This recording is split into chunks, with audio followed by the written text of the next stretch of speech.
என் பேர் ரமேஷுங்க. நான் சூலூர் தாலுக்கா மோலாலைவிளை கிராமத்துலேருந்து வரேங்க. எனக்கு மோலாலைவிளையம் கிராமத்தில் 72 சென்டும் என் மாமாவுக்கு ஒரு 2 ஏக்கர் நிலமும் இருக்குதுங்க. எங்கள் நிலத்துக்கு சுற்றி இருக்கிற நிலத்தை தனிநபர்கள் வந்து சைட் போட்டு வியாபாரம் பண்ணுறதுக்காக வாங்கிட்டாங்க. எங்களையும் தர சொல்லி மிரட்டினாங்க. நாங்கள் தர முடியாதுன்னு சொல்லிட்டோம். அதனால்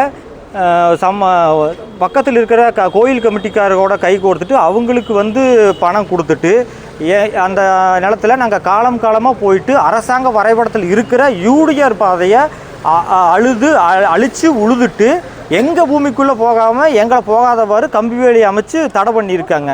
கேட்டால் உங்களுக்கு நாங்கள் அப்போ தடமே இருந்தாலும் கொடுக்க முடியாது, நீங்கள் தடம் இருந்தால் தாண்டா நீங்கள் இப்போ போய் விவசாயம் பண்ணுவீங்க அப்படின்னு சொல்லிட்டு தடத்தை அழுது உழிச்சிட்டாங்க. நாங்கள் அதுக்கு முன்னாடியே அந்த ஃபோட்டோகிராஃப்ஸ் எல்லாம் வச்சுருக்கோங்க.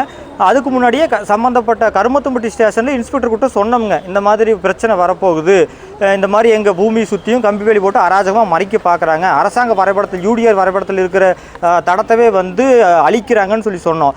அது சம்மந்தமாக அவர் எவ்வித நடவடிக்கையும் எடுக்கலை. நாங்கள் பல முறை கொடுத்தோம், வெறும் சிஎஸ்ஆர் தான் போட்டு கொடுத்தாங்க. முறையான விசாரணை எதுவுமே அவர் செய்யலைங்க.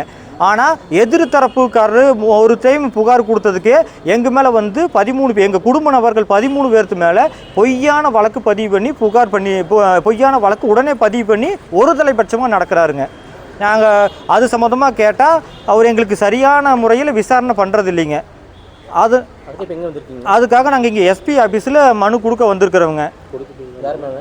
இன்ஸ்பெக்டர் மேலேயும் சம்மந்தப்பட்ட எங்களை மிரட்டின அந்த கும்பல்கள் மேலேயும் பொன்னுச்சாமி, துரைசாமி, பாலசுப்ரமணியம், ஆறுக்குட்டி, காந்திநாதன், சரவணகுமார், சண்முகம், இவங்கெல்லாம் நந்தகுமார், பாலசுப்ரமணியம், இவங்கெல்லாம் எங்களை வந்து கொடுக்க சொல்லி லேண்டை கொடுக்க சொல்லியும் எங்கள் தடத்தை உழுது அழிச்சும் மிரட்டினவங்க.